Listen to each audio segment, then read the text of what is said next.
ರಾಜ್ಯದಲ್ಲಿ ಮತ್ತೆ ಸೈಬರ್ ವಂಚನೆ ಪ್ರಕರಣಗಳು ಹೆಚ್ಚುತ್ತಾ ಇದ್ದು, ಇದೀಗ ಡಿಜಿಟಲ್ ಅರೆಸ್ಟ್ ಹೆಸರಿನಲ್ಲಿ ಕೋಟ್ಯಾಂತರ ರೂಪಾಯಿ ಮೋಸ ಮಾಡಿದ ಶಾಕ್ ನೀಡಿರುವಂತಹ ಘಟನೆ ಬೆಳಕಿಗೆ ಬಂದಿದೆ.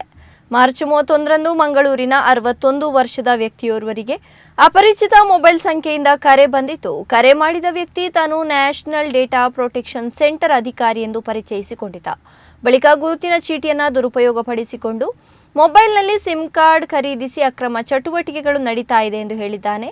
ದೂರುದಾರರ ಮೇಲೆ ಕೊಲಂಬೋ ಪೊಲೀಸ್ ಠಾಣೆಯಲ್ಲಿ 30ರಿಂದ 50 ಪ್ರಕರಣಗಳು ದಾಖಲಾಗಿದೆ ಎಂದು ಹೇಳಿ ಎನ್ಐಎ ಮತ್ತು ಇಡಿ ಅಧಿಕಾರಿಗಳ ಹೆಸರಿನಲ್ಲಿ ತನಿಖೆ ನಡೀತಾ ಇದೆ ಎಂದು ಭಯ ಹುಟ್ಟಿಸಿದ್ದಾರೆ. ನಂತರ ವಾಟ್ಸಾಪ್ ಮೂಲಕ ಕರೆ ಮಾಡಿ ನಾವು ಎನ್ಐಎ ಅಧಿಕಾರಿಗಳೆಂದು ಹೇಳಿಕೊಂಡು ಸಂದೀಪ್ ರಾವ್ ಮತ್ತು ಮ್ಯಾಥ್ಯೂ ಎಂಬ ಹೆಸರುಗಳನ್ನು ಬಳಸಿ ಬಯೋಡೇಟಾ ಸಂಗ್ರಹಿಸಿದ್ದಾರೆ.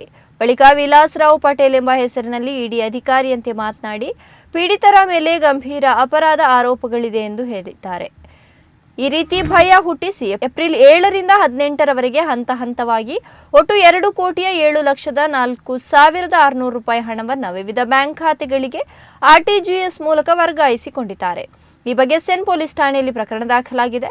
ಸೈಬರ್ ಅಪರಾಧಿಗಳ ಹೊಸ ತಂತ್ರಗಳಿಗೆ ಜನರು ಬಲಿಯಾಗ್ತಾ ಇರುವ ಹಿನ್ನೆಲೆ ಇಂತಹ ಕರೆಗಳು ಬಂದರೆ ತಕ್ಷಣ ಪೊಲೀಸ್ ಇಲಾಖೆಗೆ ಮಾಹಿತಿ ನೀಡಬೇಕಂತ ಅಧಿಕಾರಿಗಳು ತಿಳಿಸಿದ್ದಾರೆ.